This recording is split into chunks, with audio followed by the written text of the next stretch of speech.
Marta, suara saya terdengar baik? Sore Ibu terdengar baik, Ibu? Ya, oke. Kita cari sambil cari lokasi, Iya, Bu. Baik. kita tunjukkan beberapa situasi ya Ya, di silakan Ibu. pamerannya.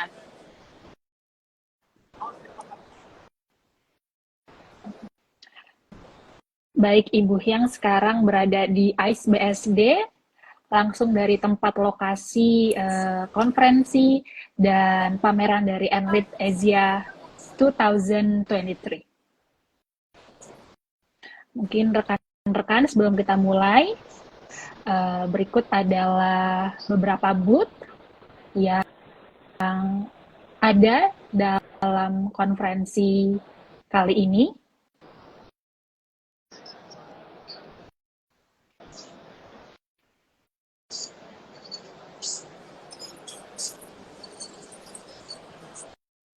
Kita berdiri di sini aja ya. Aku mau berdiri di sini. Oke, Baik, Ibu. silakan. Ibu yang apakah kameranya akan mengarah ke Ibu seperti itu ya, Bu ya? Oke, silakan Oke, Marta. saya izin buka dulu Ibu dan rekan-rekan sekalian. Selamat sore. Kembali lagi di 15 Minutes Law Literacy, bikin sahabat melek hukum dalam waktu singkat. Perkenalkan, saya Amarta Christine, perwakilan dari EYR, Center for Legal Studies, yang akan memandu dialog sore ini dengan topik Live Report Indonesia Electricity Day Update, ASEAN Readiness in Energy Transition. Dialog kali ini saya sudah ditemani oleh Ibu Hyang Ismalia Miharja, SHMBA. Beliau merupakan eksekutif direktur dari EYR CLS yang juga sedang tergabung sebagai delegate dari Enlit Asia Summit 2023 dengan tema di 78 Indonesia National Electricity Day. Selamat sore Ibu Hyang, terima kasih untuk waktunya dan live reportnya Bu. Mungkin tanpa berlama-lama lagi, mungkin saya meminta Ibu untuk menceritakan apa itu Bu Enlit Asia Summit, serta apa saja yang dilakukan pada konferensi ini. Persilahkan Ibu. Iya, baik.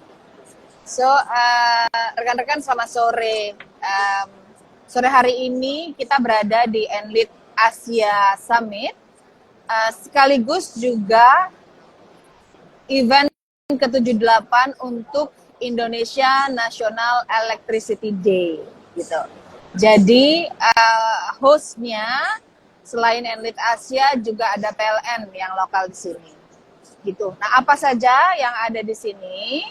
Itu pertama ada summit, sebagaimana summit lainnya seperti yang Marta sampaikan, semacam conference begitu, di mana para ahli, praktisi, dan juga mungkin sebagian akademisi itu berdiskusi dan mendiskusikan tentang kesiapan dari negara masing-masing perihal menghadapi transisi energi ke depannya gitu, dari sisi teknologi, dari sisi kebijakan, dari sisi perkembangan di negara masing-masing. Kurang lebih seperti itu. Dan yang tadi diperhatikan kalau saya balik ini adalah beberapa bagian ya dari industri energi yang dipamerkan di ICE BSD City. Nah, bicara tentang pameran energi, menurut saya ini cukup besar ya, karena ini adalah isu yang benar-benar anyar. Jadi udah menempati kurang lebih 4 hall. 4 hall itu sama dengan 20.000 square meters untuk pameran dari beberapa negara.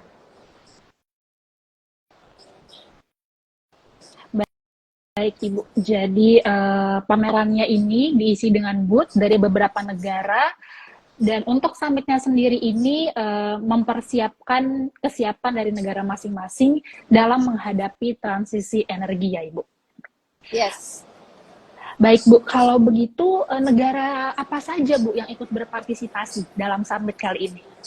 Iya, kebanyakan tentu negara ASEAN, ASEAN sudah pasti ya. Bahkan ASEAN Center of Energy juga menjadi salah satu pembicara gitu ya, yang menyampaikan laporannya. Kemudian kalau negara-negara yang sudah saya lihat itu ada dari Cina, Jepang, Uni Emirat Arab, kemudian dari Thailand, Philippines gitu, Australia gitu. Itu yang sudah sempat saya lihat, tapi ada dominasi dari Jepang dan China kalau kelihatan di sini ya. Bahkan sudah ada penandatanganan MOU juga dengan Huawei kemarin dalam bidang smart grid system.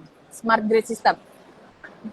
Nah, kalau tertarik untuk tahu apa aja sih yang dipamerkan gitu ya, kok begitu besarnya sampai 20.000 square meters untuk menempati stand-stand atau booth-booth yang dipamerkan itu macam-macam. Jadi dari teknologi turbin, hubungannya dengan renewable energy, hydropower, kemudian steam turbin juga diantaranya.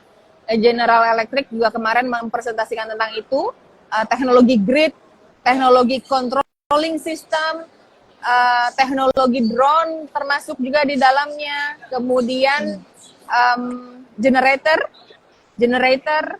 dan yang pasti adalah photovoltaic system untuk solar begitu. Jadi untuk beberapa source of renewable energy, teknologinya itu didisplay di sini oleh perusahaan-perusahaan dari negara-negara yang memiliki intellectual property terkait hal itu. Jadi juga di situ juga di display itu bahwa mereka misalnya satu perusahaan itu dia memproduksi mesin apa dan berapa intellectual property yang mereka miliki. Artinya itu memang teknologi mereka, milik mereka gitu. Kalau dilihat dari sudut pandang legal. Baik Ibu, jadi artinya banyak partisipasi dari berbagai negara, bahkan kemarin pun sudah dilakukan tanda tangan MOU gitu ya Bu ya. Artinya di sini partisipasinya cukup baik. Kemudian Bu, selanjutnya apa saja Bu yang dibahas dalam dialog dengan para CEO serta perusahaan apa saja yang sekiranya terlibat Bu dalam dialog itu? Ya, perusahaan banyak sekali, saya nggak hafal. Kalau dari Indonesia di depan saya ada Jababeka, ada PLN sudah pasti ya. PLN itu kan ada beberapa perusahaan, anak perusahaan. Subholdingnya di sini yang aktif itu Nusantara Power.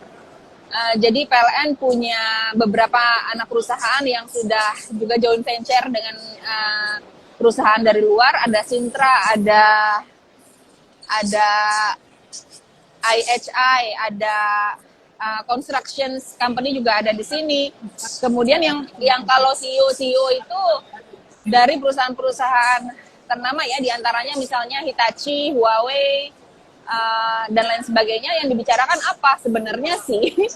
Sebenarnya yang dibicarakan adalah teknologi yang mereka punya, yang mereka unggulkan, lalu mereka siap untuk mensuplai gitu, atau mereka siap untuk teknologinya digunakan gitu. Keunggulan-keunggulan itu disampaikan dan dicocokkan dengan roadmap masing-masing negara.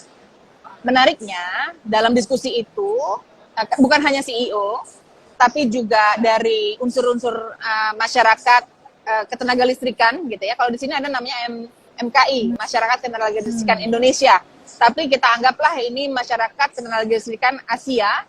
Itu mereka juga sudah punya concern untuk memiliki alignment dalam roadmap menuju net zero emisi.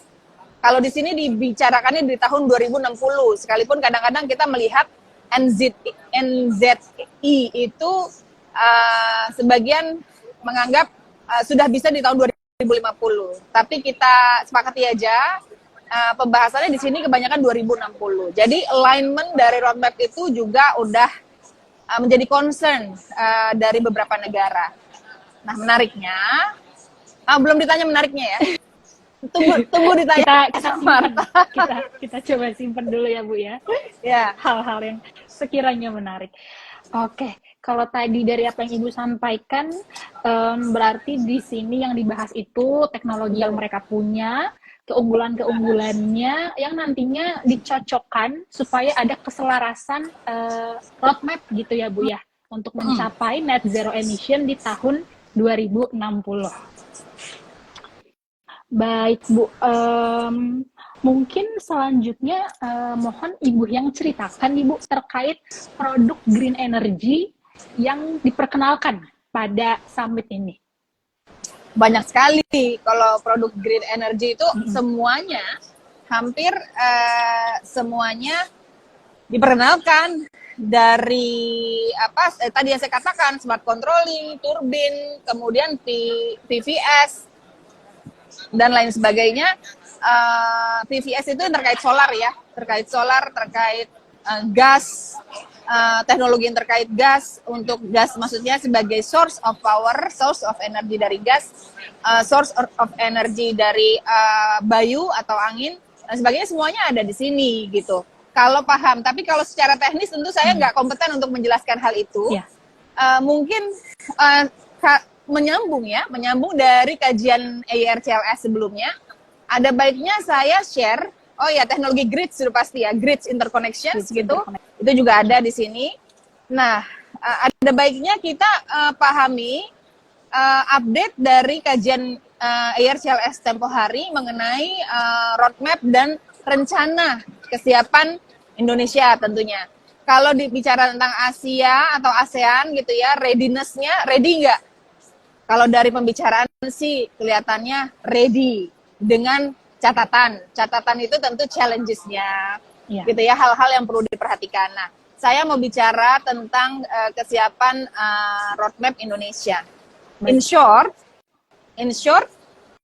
Indonesia saat ini memiliki tidak terlalu jauh berbeda dari kondisi tahun lalu, akhir tahun lalu, di mana kita melakukan kajian EIRCLS, JTA, dan IKPLN. Tahun ini juga demikian. Jadi ada roadmap yang disusun oleh ESDM, baik itu dari Dirjen energi baru dan terbarukan, maupun dari Ditjen tenaga listrikan. Ada 2 di bawah ESDM. Kemudian di Bappenas juga ada roadmap, di PLN juga ada roadmap, bahkan BPK juga bikin roadmap sendiri. Nah, itu salah satu challenges yang benar-benar cukup vital ya untuk Indonesia, sehingga kita mau ngikut yang mana, Nah, oleh karena itu, saya mau cerita sedikit. Saya berdiri di sini tadi, walaupun saya diajak ke sana, tapi saya mau menceritakan sedikit roadmap Indonesia yang disusun oleh PLN sebagai satu-satunya produsen dan pengelola listrik di Indonesia, gitu ya, supaya teman-teman bisa tahu. Jadi sebisa mungkin saya akan sampaikan secara sederhana dengan istilah-istilah yang mudah dipahami. Ini yang PLN siap untuk Indonesia dalam projections 20 tahun ke depan. Roadmap itu dibuat per 20 tahun sampai dengan 2040 yang akan disampaikan. Nanti kemudian dari 2040 baru diproject lagi ke 2060. Artinya itu sesuai dengan rekomendasi yang pernah kita sampaikan dalam kajian bersama-sama dengan rekan JTA dan IKPLN. Nah, diperhatikan mapnya ya. Saya balik biar supaya bisa dilihat dan ada visual untuk pemahamannya. Silakan Ibu. Suara saya terdengar baik? Terdengar baik, Ibu. Oke, kalau diperhatikan ini ada satu map gitu ya. Ya. Nah, saya akan coba bacakan dari atas dulu ya. Indonesia Energy Transition Journey, Accelerated Renewable Energy Development, Empower the Future with a Green Enabling Super Grid equipped with smart grid and flexible generations capabilities that can accelerate the additions of renewable energy by up to 75% or equivalent to 61 gigawatt di 2040. Nah, 75% itu rekan-rekan maksudnya adalah bauran, porsi atau prosentase bauran energi terbarukan compared to fossil fuel energy yang diprojek di tahun 2040 sudah bisa mencapai 75% berdasarkan rencana PLN. Oke. Nah, kalau kita lihat ini ada beberapa peta di 2029 sampai 2040, Sumatera, Jawa, Sumba, Bali, Jawa, backbone Sulawesi dan Kalimantan, Jawa. Jadi beberapa yang akan menjadi backbone untuk source of energy, dalam hal ini ketenaga listrikan. Nah, yang perlu disampaikan hal yang menarik lagi, mengupdate dari kajian kita sebelumnya, dari yang diupayakan PLN dan direncanakan dalam roadmap PLN itu akan dititik beratkan kepada pembangkit listrik tenaga surya dan pembangkit listrik tenaga air atau hydropower. Yang mana memang itu juga menjadi bagian dari apa yang kita rekomendasikan pada tahun lalu. Artinya beberapa itu diserap. Nah, key highlights-nya saya tunjukkan ya. Key highlights dari accelerated renewable energy with full phase down. Full phase down artinya adalah sumber energi dari yang berasal dari fossil fuel atau coal atau batu bara itu direncanakannya phase down, bukan phasing out, tapi phasing down. Ya, full phase down itu 25%, ini kita bicara di tahun 2040, transisi energinya menggunakan sumber gas alam. Gas alam. Kalau Marta sama rekan-rekan ingin tahu, sebenarnya Indonesia itu punya potensi besar sekali dari gas alam, diantaranya dari blok Masela di Maluku, dan ada satu lagi blok untuk gas alam di Natuna, walaupun belum berproduksi ya, tapi akan datang. Kalau itu terjadi dan bisa dieksploit, bisa dimanfaatkan, itu akan menjadi yang terbesar di dunia. Artinya, kalau perlu transisi energi menggunakan gas alam, mestinya Indonesia siap.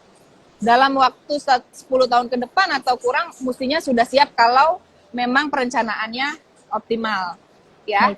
Nah, di bawahnya lagi kalau bisa baca baseload renewable energy increasing hydropower plant dan geothermal power plant 6,7 dari geothermal gigawatt dan dari hydropower 25,3 gigawatt untuk 2040. Nah, geothermal saya jelaskan sedikit buat teman-teman yang baru dalam istilah-istilah ini, itu adalah panas bumi. Panas bumi itu biasanya ada di negara-negara atau daerah-daerah yang geografiknya secara geografik itu banyak gunung Merapi gitu ya. So dari perencanaan ini potensial kapasitinya dan lain sebagainya sudah diperencanakan demikian rupa. Hydropower itu menarik dan kita juga punya, kalau Marta masih ingat, kita juga punya interest di hydropower. Ya. Karena Indonesia paling siap dalam hal teknologi maupun pengalaman. Jadi sejak hampir 100 tahun yang lalu, sebenarnya Indonesia sudah menggunakan renewable energy untuk ketenaga listrikan melalui pembangkit listrik tenaga air. Banyak ya, ada di Gura-Gura, ada di Purwakarta apa itu namanya. Ya, dan di beberapa tempat lain. Jadi ada titik-titik yang memang besar dan potensinya masih besar sekali. Potensi 25,3 gigawatt kalau kamu lihat ini untuk 2040, padahal potensi Indonesia punya 95, hampir 100 gigawatt kalau semua potensinya digunakan untuk pembangkit listrik tenaga air. Sedangkan kebutuhannya hanya 40. Jadi untuk pakai air ini itu udah tercover semua. Nah, pertanyaannya kan kenapa harus pakai solar? Pakai sumber solar juga gitu ya. Solar itu tenaga listrik dari matahari buat teman-teman yang belum familiar. Nah, nanti kita jelaskan kalau Marta mau tahu. Oke, Ibu, menarik sekali. Jadi sudah diperlihatkan petanya, kemudian memang direncanakan juga untuk percepatan gitu ya Bu, accelerated dari renewable energy itu sendiri. Untuk di Indonesia, itu kita memang sudah punya banyak source untuk renewable energy. Contohnya, sumber utamanya yang tahun lalu sempat kita rekomendasikan ya Ibu di kajian kita itu salah satunya adalah solar atau matahari dan juga hydropower atau air. Baik Nah, Bu yang silakan Ibu. ya saya mau nambahkan nih untuk hydropower ini ada yang menarik. Saya baru ingat namanya Membramo Project Green Industry, itu ada di Papua, ya. Ya. Di punggungnya Papua itu akan menjadi tulang punggung supply energi listrik sebesar 24,8 gigawatt di sini, the Membramo Green Industry Project. Nah, itu kekuatannya dari hydro, dari air, termasuk salah satunya. Yang lainnya kan kalau kamu perhatikan dari cahaya-cahaya itu adalah lambang dari sudah bisa memproduksi listrik. Jadi kalau produksi cahaya itu, maksudnya cahaya listrik ya, tenaga kelistrikan itu kan dari materinya sebelumnya coal, kemudian menjadi energi, baru kemudian menjadi listrik gitu. Diolah dulu jadi energi, di pembangkit di generationsnya. Baik Ibu, terima kasih sekali untuk penjelasan dan showcase-nya Bu. Mungkin pertanyaan terakhir nih Bu, untuk live report hari ini, apa hal menarik yang Ibu temukan dari konferensi selama 2 hari ini? Oke. Yang bisa saya katakan yang menarik mungkin kesiapan tentang hydrogen power. Jadi ada hydropower, ada hydrogen power. Nah, hydrogen power itu merupakan salah satu andalan untuk energi bersih, untuk green energy.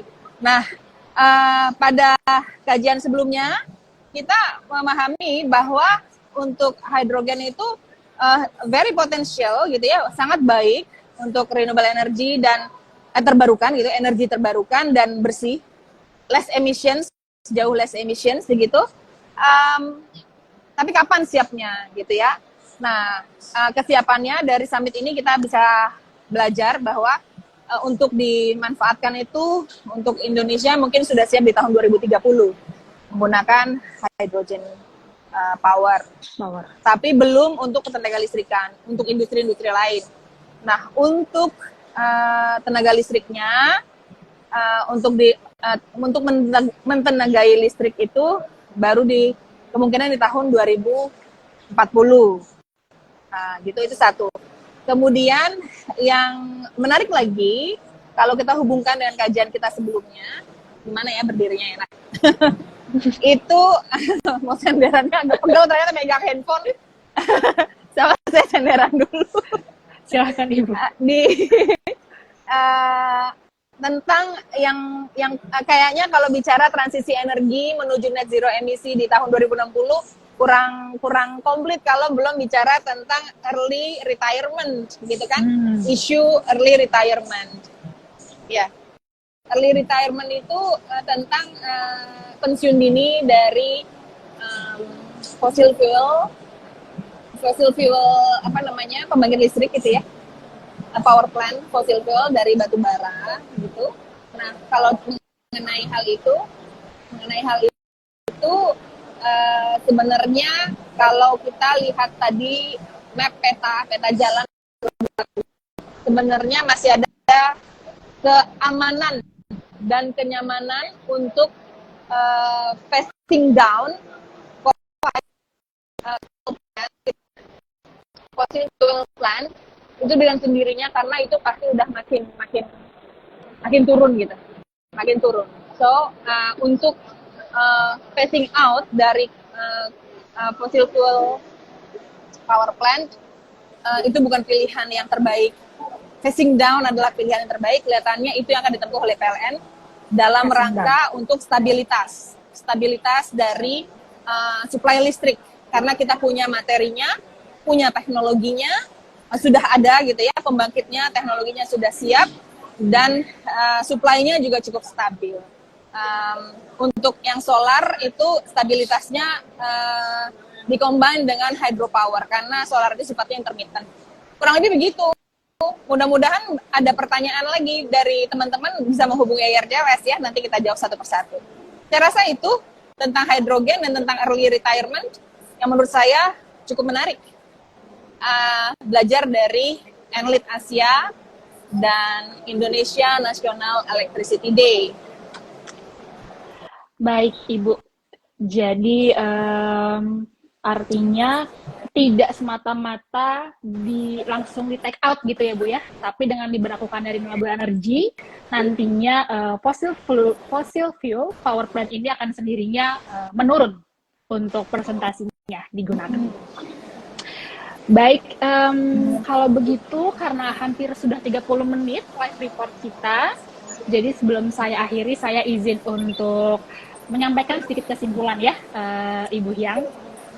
Untuk Enlit Asia Summit ini merupakan konferensi dan pameran tahunan mengenai kelistrikan dan energi, serta juga sebagai platform bagi penyedia listrik untuk memperkenalkan solusinya, memperkenalkan teknologi-teknologinya yang diharapkan dapat membantu untuk mempercepat penyebaran dari renewable energy.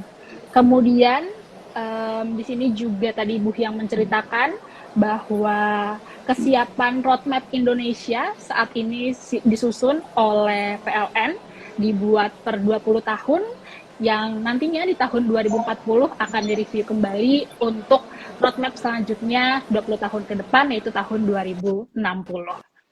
Mungkin sekian dari kami. Sekali lagi terima kasih Ibu Hyang untuk kesempatannya, untuk waktunya Ibu sudah secara langsung live report. Buat rekan-rekan nanti yang punya pertanyaan mengenai hal ini, mengenai energi ketenaga listrikan, bisa langsung menghubungi IWRCLS melalui direct message kami. Sekian dari saya, mohon maaf apabila ada kekurangan. Terima kasih Ibu Hyang dan rekan-rekan. Bye. Terima kasih Bu.